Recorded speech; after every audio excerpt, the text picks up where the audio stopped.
May binitiwang pangako si Andrea Brillantes sa kanyang sarili na talagang kakaririnan niyang matupad ngayong 2024. Inamin ng dalaga na marami siyang gustong gawin sa kanyang buhay at karir, pero feeling niya may mga pagkakataon na hindi niya ito nagagawa dahil kulang siya sa aksyon.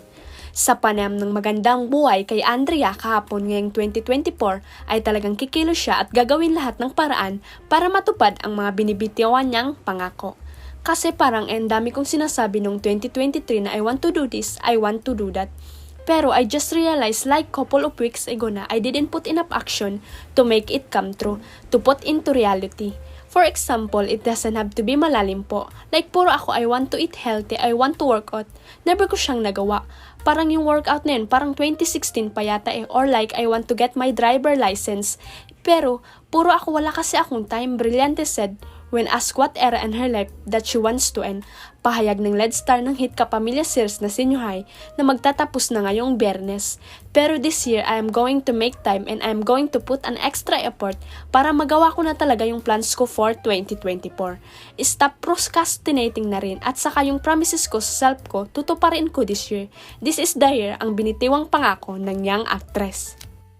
This year, I'm gonna make time and I'm gonna put an extra effort para like magawa ko na talaga yung plans ko for 2024. Stop procrastinating na din. At saka yung promises ko sa self ko, tutuparin ko this year.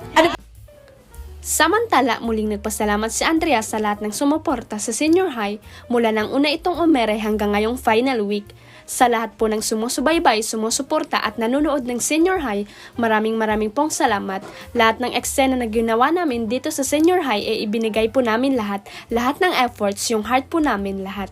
Sa sobra po naming na-appreciate na talagang pinapanood po ito ng mga kabataan and even the parents at sana po ay marami kayong natutunan sa show na ito, sabi ng controversial na young actress. Huwag kalimutang i-click ang subscribe button at i-ring ang notification bell para sa latest at legit chika updates.